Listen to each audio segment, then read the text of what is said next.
Hi there, this is Lisa Irving here. I'm just wanting to do a bit of show and tell here today about the depression, anxiety and stress scale. I just recently did the impact of event scale just earlier tonight, and now I'd like to show you this one to explain how that can be also very useful.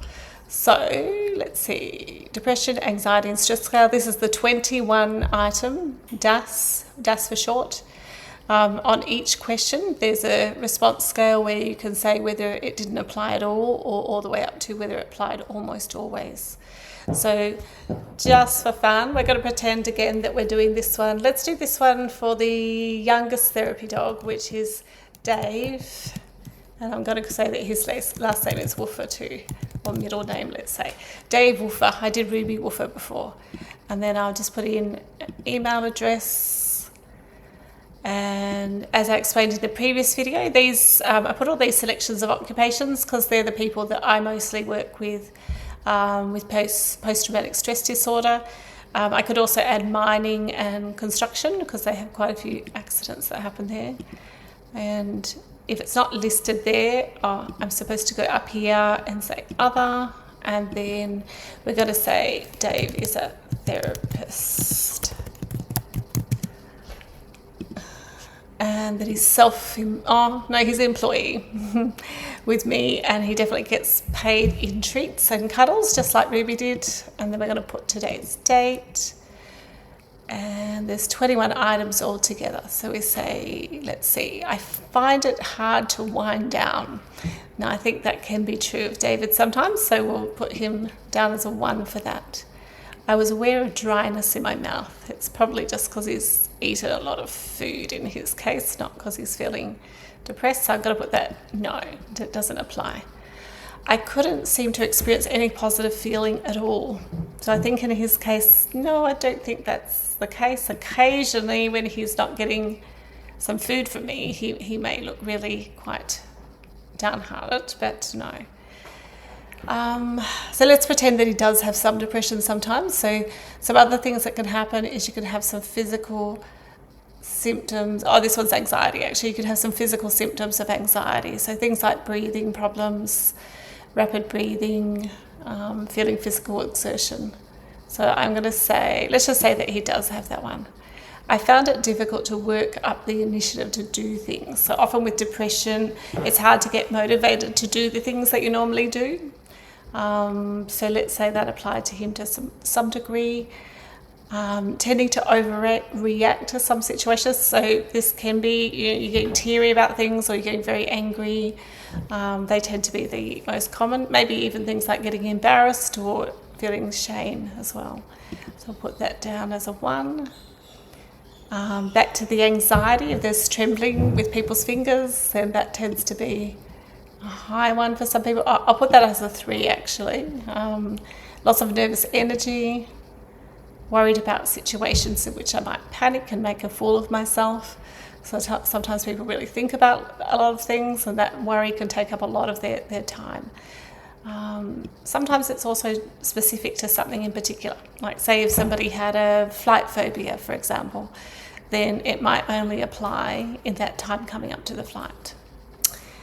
I felt that I had nothing to look forward to. If they're feeling quite depressed, often people say that they don't get much pleasure out of things, they don't look forward to things. So let's put that down. I found myself getting agitated. Now, sometimes the people that love us the best don't understand when we're getting agitated. They think we're just having a go at them, but often it's just because we're not coping as well. And even frustration with things like cognitive deficits as well can make us feel more agitated. Let's put a 2 down for that one. Finding it difficult to relax. That sounds similar to one of the ones before. They do ask questions multiple times just to see if there's consistency.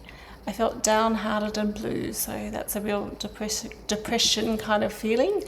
I was intolerant of anything that kept me from getting on with what I was doing. So again, that frustration tolerance. So let's put that there. I felt I was close to panic.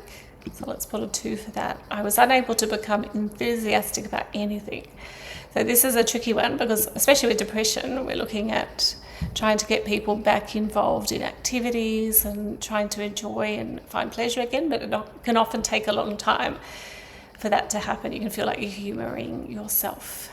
I felt I wasn't worth much as a person, so often people's self-value goes down or their self-worth. I felt that I was rather touchy. I was aware of my heart. I don't think it's supposed to be action, I think that's a typo, but basically your heart more active without physical exertion causing it. So things like heart racing or skipping a beat, like sometimes even people say they hear their heartbeat in their ears when they're feeling really anxious. I felt scared without any good reason. Let's say that one. And I felt that life was meaningless, and that's definitely a depression kind of one. So then we go and press submit. But before we do that, I'll just point out again that this is HIPAA compliant. So I pointed this out with the impact of events scale as well. What this means is that your data is very secure. It's being kept private and confidential.